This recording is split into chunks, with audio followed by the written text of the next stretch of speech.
memang apa yang mereka ajarkan di dalam seluruh pengajaran mereka secara dogmatis dan secara doktrinal itu semuanya berbeda, bahkan ada hal yang bertentangan dengan iman kekristenan sendiri.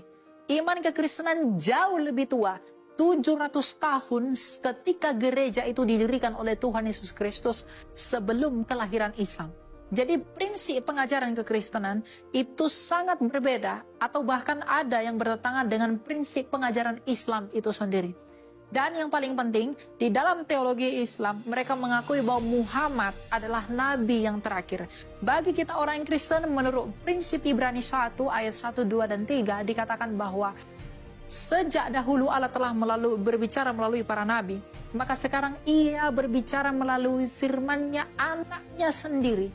Jadi ketika firman-Nya, anaknya sendiri sudah datang ke dunia ini untuk menyatakan dirinya, maka tidak dibutuhkan lagi nabi seperti di perjanjian lama. Oleh karena itu, kita tidak pernah mengakui ada nabi yang ditabiskan setelah Yesus Kristus yang dianggap sebagai utusan Allah lagi. Memang di dalam perjanjian baru ada yang disebut dengan nabi, tapi nabi di sana itu bukanlah nabi seperti di perjanjian lama, hanya menjalankan fungsi kenabian.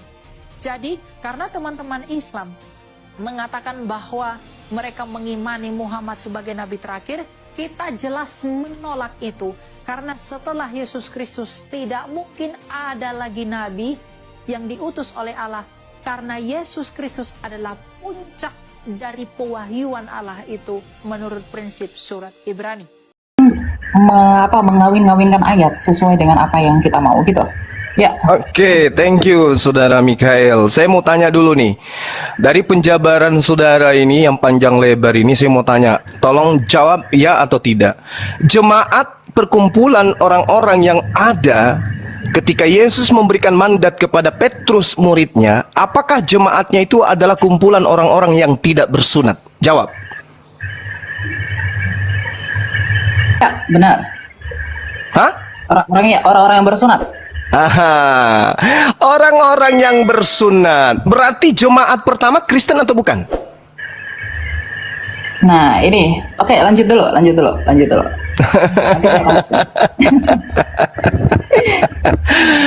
Saudara harus memahami bahwasanya Kristen itu di dalam pandangan Paulus sendiri adalah kumpulan orang-orang yang hidup secara kafir. Jadi jangan Anda ngadi-ngadi mengatakan jemaat pertama, gereja yang pertama adalah Kristen. No, nonsense, bullshit. Makanya perlu belajar, bukan hanya kecepatan berbicara. Mulut dan otak itu harus sinkron, Bung. Jadi jemaat pertama yang didirikan oleh Petrus adalah jemaat Yahudi, bukan Kristen. Kumpulan orang-orang yang tidak bersunat haram hukumnya masuk di dalam jemaatnya orang Yahudi sampai hari ini. Jadi jangan mimpi. Anda boleh lincah berbicara, tapi Anda tidak berdata. Oke? Nah, sekarang saya sadarkan kepada saudara, ketika saudara mengatakan Taurat itu hanya bayang-bayang, ilmunya dari mana? Dari orang Farisi kan? Nah, itulah kalian, pengikut orang Farisi. Sementara Tuhan memberikan pernyataan yang sangat luar biasa di dalam pemahaman orang Yahudi itu sendiri, bahwa Taurat yang datang kepada Nabi Musa itu adalah jalan hidup, yang siapapun yang menapaki daripada hukum Taurat itu dalam kehidupan orang Bani Israel, mereka akan mendapatkan hidup. Itu Kristen, di situ nggak ada. Anda mengatakan hukum Tuhan adalah bayang-bayang, itu mau Anda, karena Anda Kristen. Tetapi orang Yahudi, di mana mereka adalah umat yang diangkat derajatnya oleh Tuhan, apakah pernah diajarkan Taurat itu bayang-bayang dan yang benar adalah ajaran Kristen? Mimpi. Itu mimpi itu, Bung. Makanya Yesus mengatakan, wahai Bani Israel, waspadalah kepada orang Farisi. Tapi kalau di Kristen, wahai orang Kristen, rangkulanlah dengan orang Farisi. Coba Anda lihat itu dari kacamata perspektif kerangka berpikir Anda aja dulu. Kristen berasal dari orang Farisi atau bukan? Yes, orang Farisi. Siapa orang Farisinya? Paulus. Apa pembuktiannya? Pengakuan dari mulutnya sendiri. Di mana diterangkan? Filipi 3 nomor 5. Aku adalah orang Ibrani asli dari keturunan Benyamin. Aku adalah orang Farisi. Kata Yesus, waspada. Ini waspada. Dan betul saja. Sekali lagi saya katakan, Kalau Anda cerdas, Anda orang terpelajar, satu-satunya pemain tunggal yang mendirikan agama, mendirikan sekte di luar daripada agama Yahudi yang dianut oleh Yesus, hanya Paulus. Sekte apa itu? Kristen. Orang Yahudi menyebutnya Nasrani. Itu diterangkan dalam Kisah Para Rasul 24 nomor 5. Jadi tolong teman-teman Kristen mulai hari ini Anda imani dan percayai bahwa jemaat pertama adalah Kristen. Itu buyar. Tinggalkan itu adalah pembodohan. Jemaat pertama yang didirikan oleh Petrus adalah kumpulan ahli-ahli Taurat. Mereka adalah orang-orang yang bersunat. Mereka yang ketika masuk ke bait suci bukan duduk di bangku, tetapi mereka berdiri untuk sujud di hadapan Tuhannya mereka. Sebelum masuk ke rumah ibadah mereka cuci kaki, cuci tangan, membasuh wajah dan seterusnya. Mereka wudhu. Sementara Kristen itu beda. Jadi jangan pernah mimpi jemaat mula-mula yang didirikan di atas batu karang itu adalah Kristen. Itu pembodohan. Catat itu. Jemaat yang didirikan Petrus adalah kumpulan orang-orang yang bersunat. Mereka adalah praktisi Torah. Ya, catat. Sehingga ketika Anda mengatakan kami adalah Kristen awal mula dari muridnya Yesus, itu bohong.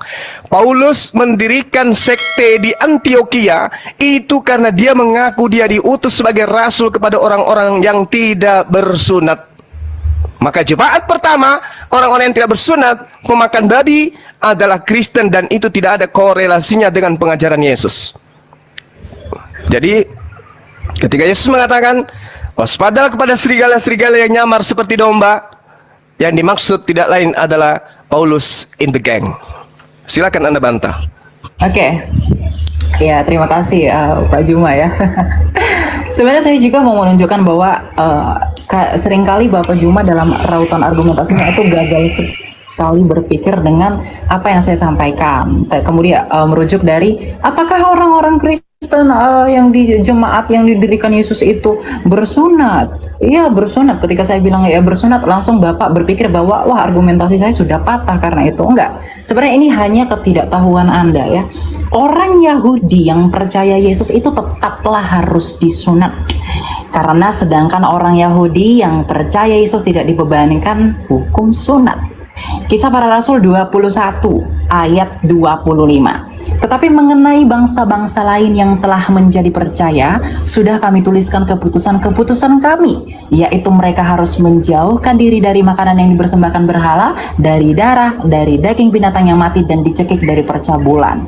Ayat 20-nya kalau kita melihat sebelum sampai kepada konklusi ini, mendengar itu mereka memuliakan Allah, lalu yang berkata kepada Paulus, saudara, lihatlah beribu-ribu orang Yahudi telah menjadi percaya, dan semuanya rajin memelihara hukum Taurat. Di ayat 22-nya, tetapi mendengar tentang engkau, bahwa engkau mengajar semua orang Yahudi yang tinggal di antara bangsa-bangsa lain untuk melepaskan hukum Musa. Bangsa lain untuk melepaskan hukum Musa. Bapak harus mengerti ya, bahwa ketentuan sunat itu diberikan kepada yang memang diteruskan dari Abraham, kemudian berakhir di orang-orang Yahudi dari ke-12 suku Israel ini sebagai bentuk perjanjian mereka. Kemudian selanjutnya dikatakan sebab engkau menyatakan supaya mereka jangan menyunatkan anak-anaknya dan jangan hidup menurut adat istiadat kita. Jadi kita harus mengerti teman-teman bahwa hukum sunat ini adalah hukum yang only berlaku bagi orang-orang Yahudi. Tapi karena Yesus menyatakan pergilah jadikanlah semua bangsa muridku, baptislah mereka di dalam nama Bapa, Putra dan Roh Kudus. Artinya hukum Yahudi ini tak berlaku lagi bagi dunia ini. Itu berlaku bagi mereka aja. Bagi dunia ini tidak berlaku lagi hukum sunat karena mereka sudah disunatkan melalui kematian Kristus. Inilah relevansi yang saya katakan. Saya tetap konsisten dalam argumentasi saya. Saya tidak mau gagal berpikir ya. Nah, ketika Yesus menyatakan baptislah semua orang di dalam nama Bapa, Putra, Roh Kudus, kemudian juga Paulus. Jadi Paulus ini bukan bertentangan dengan Yesus. Ini yang harus diperhatikan ya teman-teman.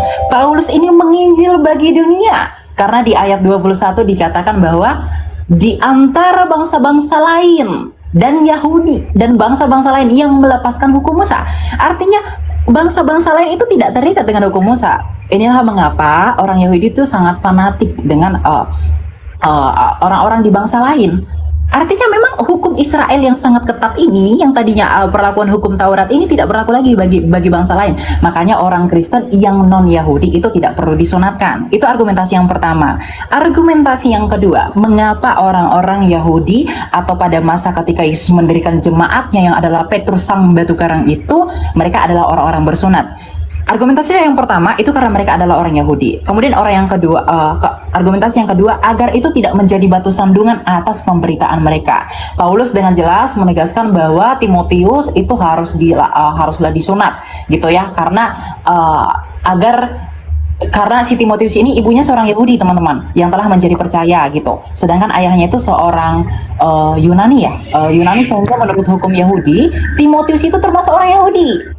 Ini, jadi karena keyahudian mereka itu diwajibkan untuk bersunat, gitu. Jadi orang yang di luar Yahudi, non-Yahudi, tetapi Injil juga diberikan kepada mereka. Karena Yesus menyatakan bahwa Injil itu harus diberitakan kepada seluruh dunia, ya maka itu tidak berlaku, gitu. Karena karunia keselamatan ini diberikan bagi semua orang, gitu.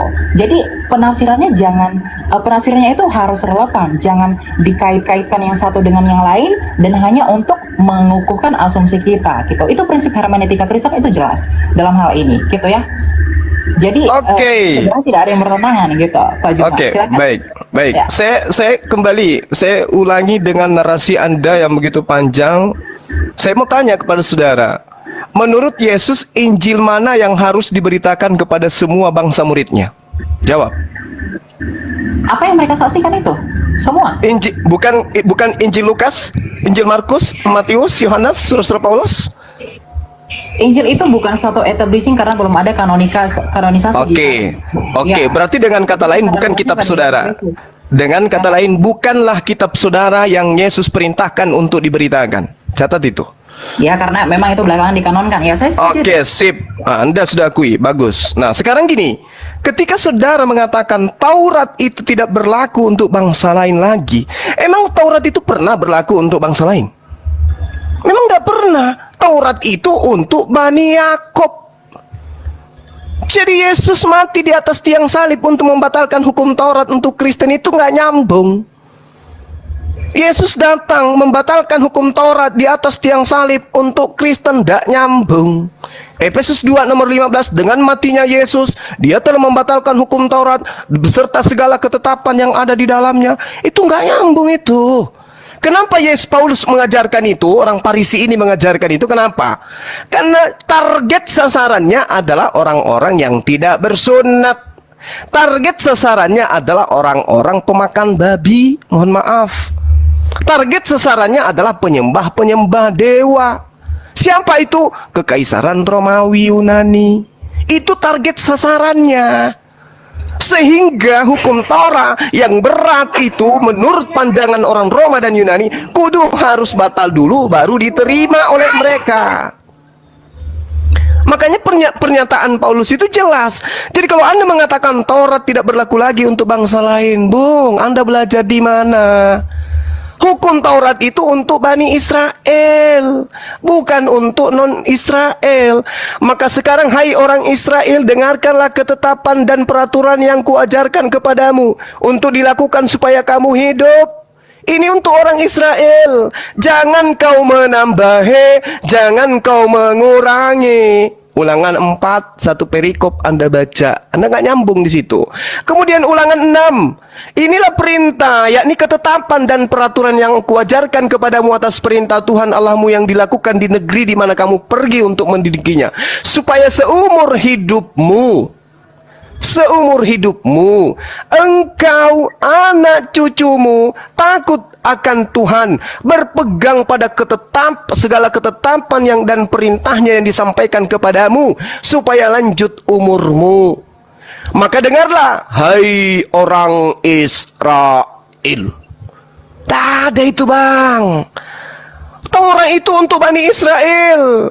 Kalau Anda kurang yakin, silakan Anda baca di dalam Ulangan 33. Hukum yang ada untuk Bani Yakub saja, bukan untuk Anda. Jadi kenapa Yesus mati untuk Anda? Apa hubungannya? Kalau Yesus datang untuk membatalkan dalam perspektif Anda menggenapi, kenapa untuk Anda? Anda sopo? Di dalam Ulangan 33 dijelaskan, Musa telah memerintahkan hukum Taurat kepada kita, satu milik bagi jemaah Bani Yakub. Anda Bani Yakub? Bukan. Satu lagi. Yeremia 31:31, aku akan membuat perjanjian baru dengan Bani Israel dan Bani Yehuda. Anda Bani apa? Hah? Bukan Anda. Jadi ngapain Yesus mati di atas tiang salib untuk Anda? Ngapain?